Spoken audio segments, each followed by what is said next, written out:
ಏನಪ್ಪ ಭೂಗತ ಲೋಕದ ಕೆಲಸಗಳು ಮಾಡುತ್ತಾ ಬಂದಂಥವ್ರು, ಸಾಕಷ್ಟು ಆಸ್ತಿ ಗಳಿಸಿ ಹೋದವರು ಕೊನೆಗೆ ಬಂದು ಇಲ್ಲಪ್ಪ ನಾನು ಇನ್ನೇನು ಬೇಕಾಗಿಲ್ಲ, ನಾನು ನೆಮ್ಮದಿಯಿಂದ ಇರಬೇಕು ಅಂತ ಬಯಸಿದಾಗೂ ಸಹಿತ ನೆಮ್ಮದಿನ ಹುಡುಕ್ತಾನ ತಮ್ಮ ಜೀವನ ಕಳ್ಕೊಂಡಂಥವ್ರು ಪಾಪ ಅವರು ಯಾರು ಹೊಡೆದೇ ಹೋಗಿರ್ಬೋದು. ಅವ್ರನ್ನ ದಾರಿ ಸಾಗಿಸ್ತಾಗಿದ್ದು ಇಲ್ಲಂತಲ್ಲ, ಸ್ವತಃ ಈ ಕೋರ್ಟ್ ಸುತ್ತಲೂ ಹೋದಾಗಲೂ ಸಹಿತ ಕೋರ್ಟ್ನಲ್ಲೇ ಇವರು ಹೊಡೆಯುವಂಥ ಒಬ್ಬ ವಕೀಲ ಏನು ಡ್ರೆಸ್ಸನ್ನು ಹಾಕೊಂಡು ಬಂದು ಹೊಡೆಯುವಂಥ ಪ್ರಯತ್ನಗಳಾಗಿದ್ದು ಅನ್ನೋದನ್ನು ನೆನಪಿಸ್ಕೊಂಡಾಗ, ಅದರಲ್ಲೂ ನಮ್ಮ ಬಿ ಅಶೋಕ್ ಕುಮಾರ್ ನಿವೃತ್ತರಾದಂಥ ಅಧಿಕಾರಿ, ಪೊಲೀಸ್ ಅಧಿಕಾರಿ, ಟೈಗರ್ ಅಂತೂ ಕರೀತಾರೆ ಅವ್ರಿಗೆ, ಅವರು ತಮ್ಮ ಒಂದು ಸಂದರ್ಶನದಲ್ಲಿ ಇದೆಲ್ಲ ಹೇಳ್ತಾ ಹೋಗ್ತಾ ಇರ್ತಾರೆ.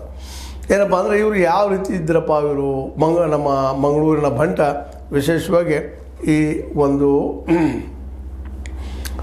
ಮುತ್ತಪ್ಪರೆಯವರು ಅಂತ, ಮುತ್ತಪ್ಪರೆಯವರು ಸಹಿತ ಬದುಕಿನಲ್ಲಿ ಸುಖ ಪಡಬೇಕು ಮನುಷ್ಯ ನೋಡ್ರಿ ಇದು ಹೇಳ್ತಾ ಇರೋದು. ಆಸೆ ಇರಬೇಕಪ್ಪ, ದುರಾಸೆ ಇರಬಾರದು ಅಂತೇಳಿ ನಮ್ಮ ಬುದ್ಧವರು ಹೇಳಿದ್ದ ಮತ್ತು ಬೇರೆ ಇಲ್ಲ, ಆಸೆನೇ ಇರಬಾರ್ದು ಅಂತ ಹೇಳಿದರು. ಬಟ್ ಇಲ್ಲೇ ಒಂದು ಸ್ವಲ್ಪ ಅದಕ್ಕೆ ರಿಲ್ಯಾಕ್ಸೇಷನ್ ಕೊಟ್ಟು ಮಾತಾಡೋದಾದ್ರೆ, ಇಲ್ಲೇ ಅತಿ ಆಸೆ ಭಾಳ ಕಷ್ಟದ್ದು ಕೆಟ್ಟದ್ದು ಅಂತ, ಅತಿ ಆಸ್ತಿ ಮಾಡುವಂಥದ್ದು, ಬಡತನ ಹೋಗಲಿ ಅನ್ನುವಂಥದ್ದು, ತಮ್ಮ ಮಕ್ಕಳು ಮೊಮ್ಮಕ್ಕಳು ಮರಿಮಕ್ಕಳು ನೆಮ್ಮದಿಯಿಂದ ಇರಲಿ ಅಂತ ಆಸ್ತಿ ಮಾಡುವಂಥದ್ದು, ಇವೆಲ್ಲವೂ ಒಂದು ರೀತಿಯಿಂದ ಏನಪ್ಪ ಅಂತಂದರೆ ಈ ಅವ್ಯವಸ್ಥೆಗೆ ಕಾರಣ ಆಗ್ತಾವೇನೋ ಅಂತ. ಇವತ್ತು ನೋಡಿರಿ, ರಿಕ್ಕಿ ರಾಯ್ ಇವ್ರ ಮೇಲೆ ದಾಳಿ ಆಗಿದ್ದು ಆಸ್ತಿ ಸಲುವಾಗಿ, ಅವರಪ್ಪ ತಮ್ಮ ತೊಂದರೆ ಕೊಟ್ಟ, ಕಾಟ ಕೊಟ್ಟ ಅಂತೇಳಿ. ಮತ್ತು ಇವರು ರಿಕ್ಕಿ ರಾಯ್ ಮೊದಲನೇ ಹೆಂಡತಿ ಮಕ್ಕಳು, ಇವರು ಮೊದಲನೇ ಹೆಂಡತಿ ಮಕ್ಕಳಿಗೆ, ಎರಡನೇ ಹೆಂಡತಿ ಮಕ್ಕಳಿಗೆ ತಿಕ್ಕಾಡಿರ್ತಿದ್ದೀನಿ, ಸುಳ್ಳಲ್ಲ, ಸಹಜ ಎಲ್ಲ ಕಡೆ ಇರ್ತದೆ, ಮಲ್ತಾಯಿ ಮಕ್ಕಳಲ್ಲೇ ತಿಕ್ಕಾಡಿರ್ತದೆ. ಆ ದಿಶೆಯಲ್ಲಿ ಇವತ್ತು ಅವ್ರ ಮೇಲೆ ಅಟ್ಯಾಕ್ ಆಗ್ಯದ. ಅಟ್ಯಾಕ್ ಆದ್ರೆ ಉಳಿದಿದ್ರು ಸಹಿತ ಇವು ಚರ್ಚೆಗೆ ಬರ್ತಾ ಇದ್ದಾವೆ.